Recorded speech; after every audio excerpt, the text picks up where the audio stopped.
Hi everyone, I hope everyone's okay. So I had a near-death experience when I was 7 years old. It was definitely around that age. I was at my mum's house. My mum was upstairs and I was thirsty. So I reached for a bottle of juice that was on the side, but it was the type of juice that you have to mix with water. And it's full of a chemical called sulfates, which affect certain people with asthma and lung conditions. I've always struggled with really bad asthma, and I'm still on medication to this day for asthma. And on this particular day, I downed close to a litre of undiluted blackcurrant juice, and instantaneously, within seconds, I started to wheeze and struggle to breathe. I was really struggling. My older sister shouted out for my mum, who was upstairs.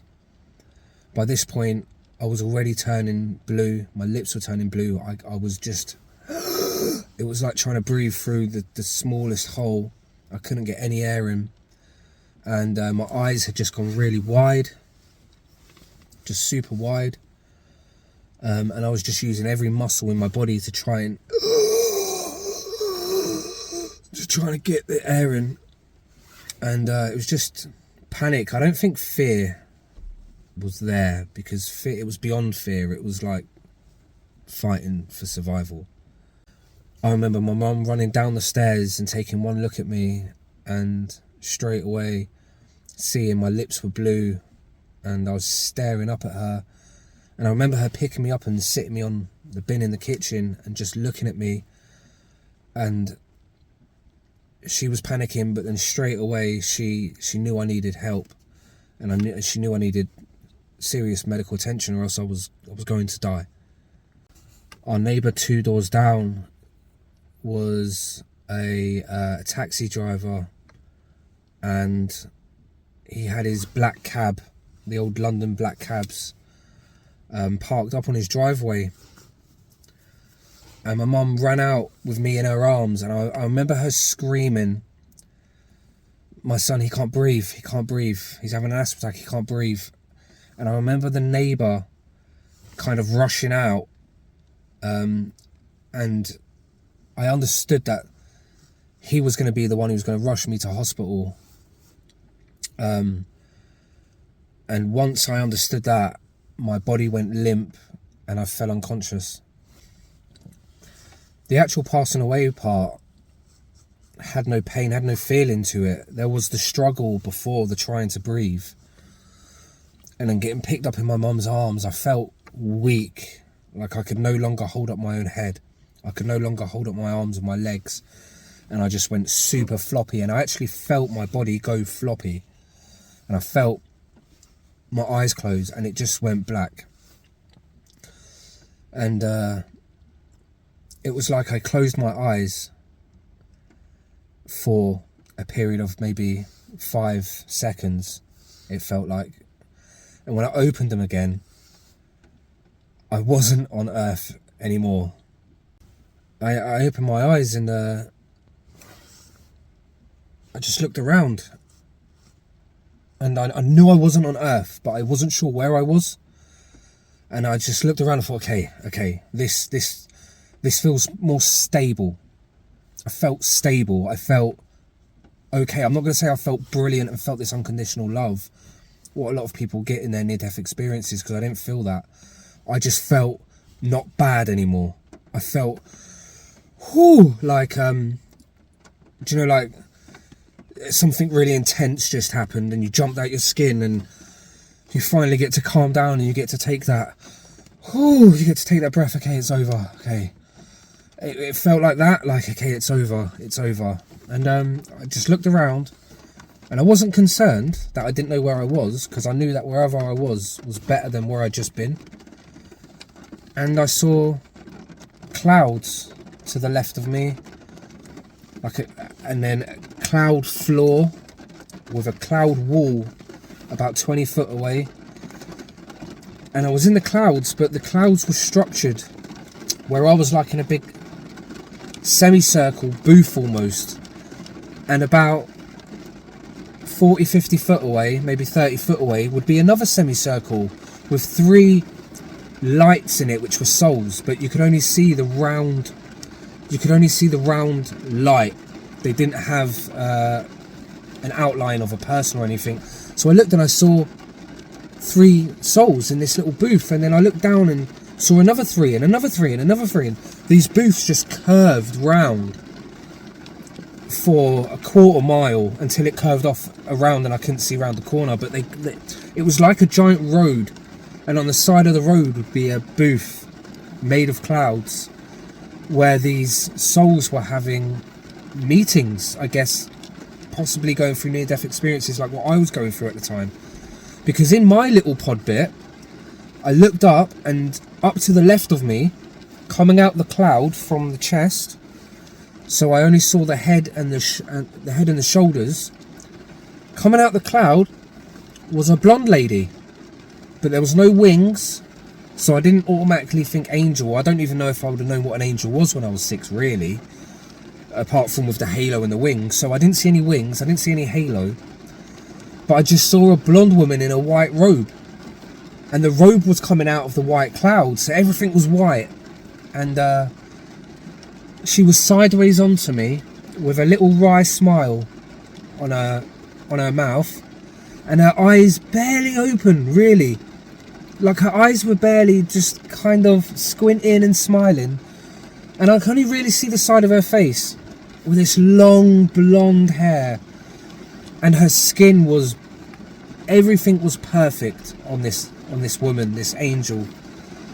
And then across in my little pod again, 20 foot away where the wall was, leaning up against the wall with their arms crossed and a foot up against the wall like they were chilling and relaxing, was a man in a white suit. And so I'm looking around, and again, the white suit was perfect. His hair was flicked back like one of the old teddy boys, like Elvis Presley. He had the old roll of hair. He kind of looked like that, like leaning, just and the grin, just the biggest grin. And he was staring at me. I could see the whole of his face. I could only see half the side of the angel's face, but this man, I could see the whole of his face. And the crazy thing was, at first they weren't interacting with me. I was just looking around like, what's that?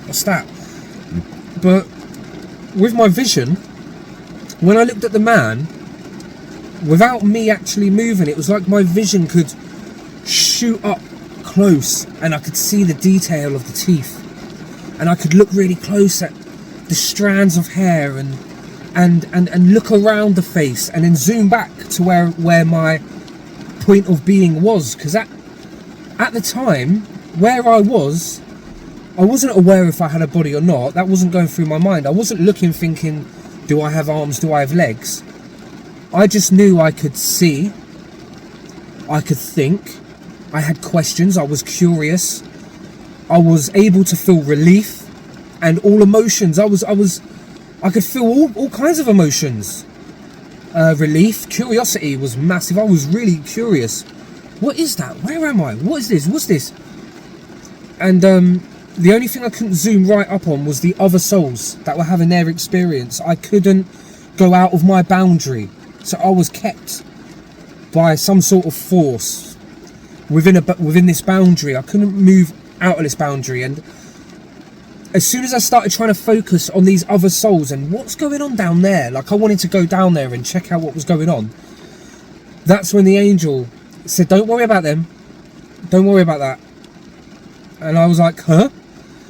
But they didn't say it. It was, I heard the angel speaking in my mind without them moving their lips. So that's telepathy.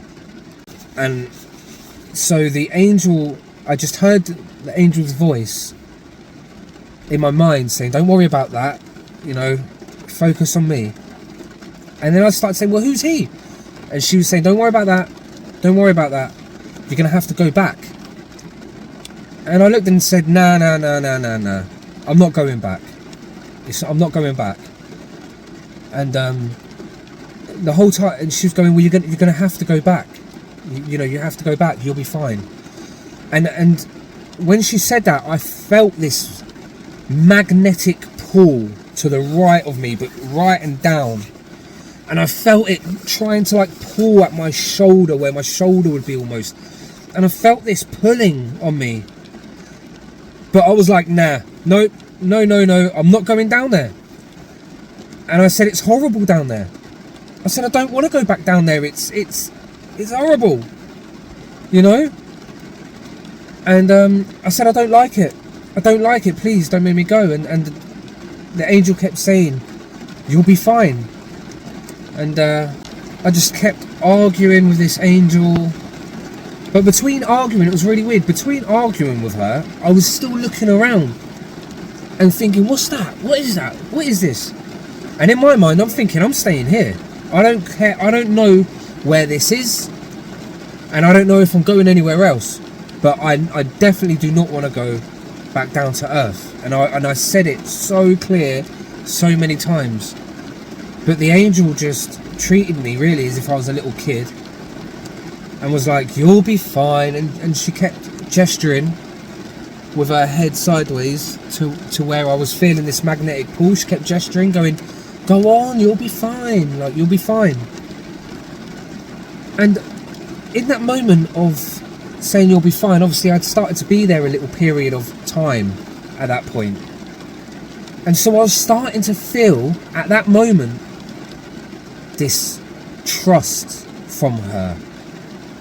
And I guess you could call it that loving feeling was starting. I was starting to feel this trust that could only be birthed from this unconditional love.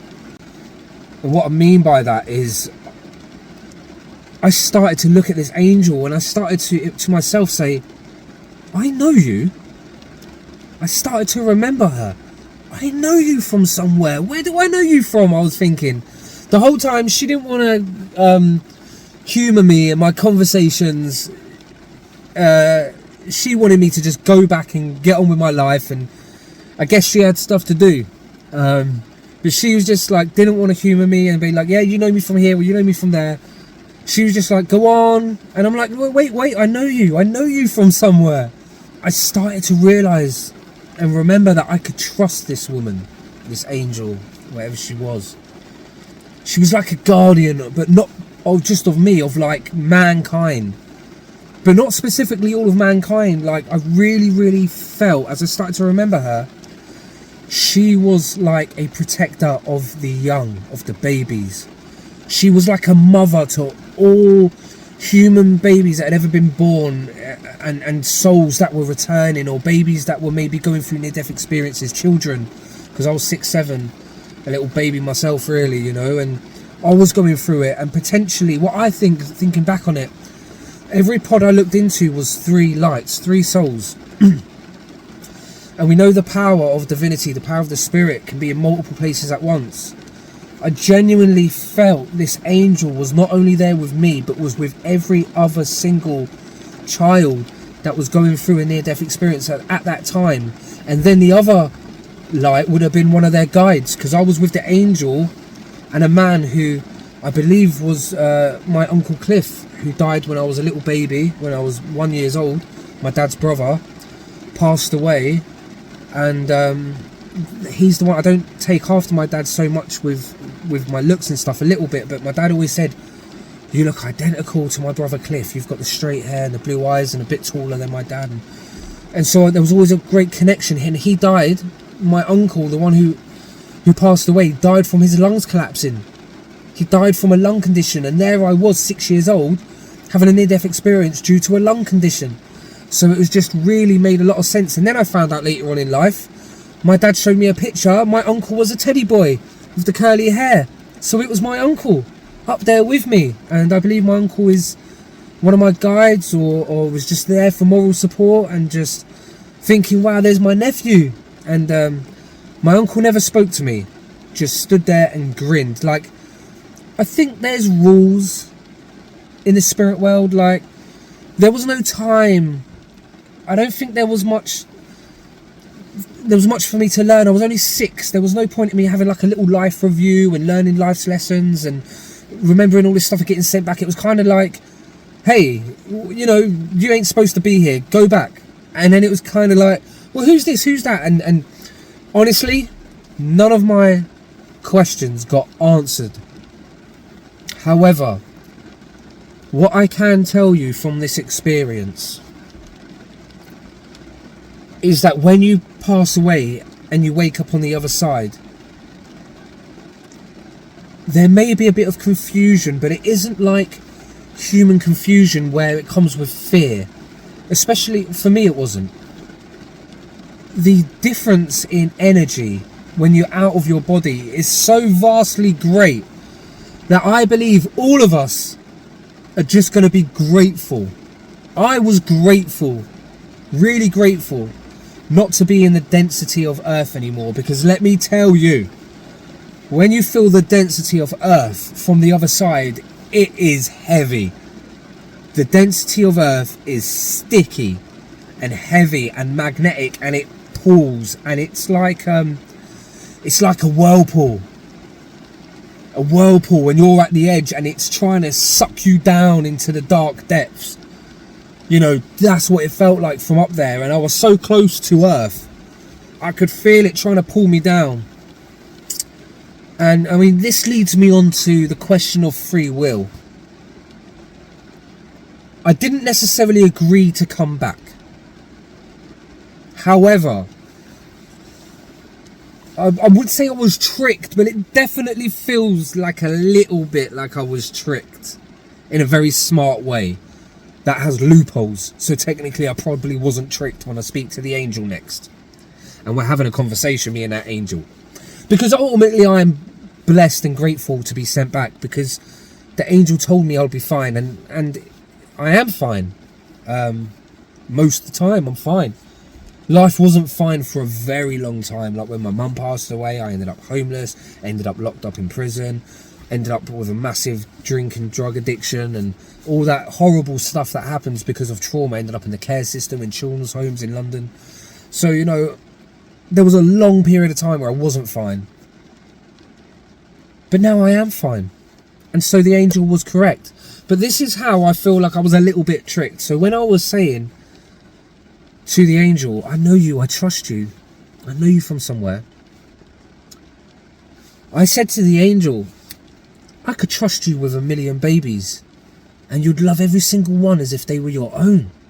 And I had this revelation that I could leave 1 billion, 1 trillion babies, my own offspring, with this angel, and I could leave them there for 100 years, and when I came back, every single one of them would have been loved and taken care of, and every one of them would have been nurtured more than I could have loved them babies. This angel had so much love to give to the babies of this world, and maybe to all of mankind. I don't know who this angel was. I don't know if there is an angel for the babies. I don't know. All I know is as soon as I recognised that I could trust this angel, the angel looked at me and said, "Do you trust me?" And I said, "Yes." And that, me saying I trusted, I didn't say I'd come back here, but because the angel said that I'd be fine, and I said that I trust you, that was it. I was straight back in a hospital bed. So if you're speeding, you could probably make it to the hospital in 10 minutes from where I used to live.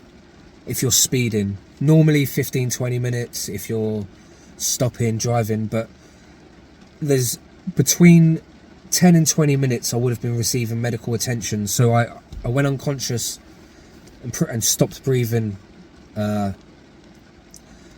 you know, as I left my house. That's when I went unconscious. The heart could have been beating for a few minutes after that. So clinically dead. I would have to go and get my records from the hospital, which is something I'm planning to do. I live on the other side of the country now. I live 300 miles away now. So to go get my hospital records, I think, I actually want to drive back to the hospital that saved my life, and I want to go and get the records and find out what happened, what state I was in when I came in, and what they had to do to revive me, and was my heart beating when I arrived? All these questions that you don't know. You just, 1 minute I'm in my mum's arms having an asthma attack, next minute I'm waking up in hospital, but I haven't actually experienced all of that trauma in the middle. In fact, I was having a grand old time chatting to an angel up in the clouds. And it's turned out to be one of the most beautiful experiences of my life. I've had, because of that, I went on a mad, horrible journey, traumatic journey, where I suppressed a lot of that memory.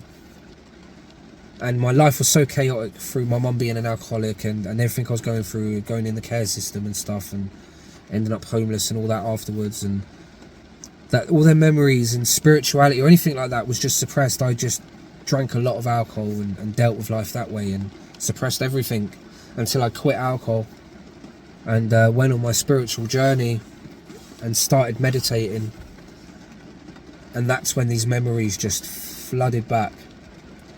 And it took a long time for the memories to go in the first place, because I told everyone, there's people in the clouds, there's people in the clouds.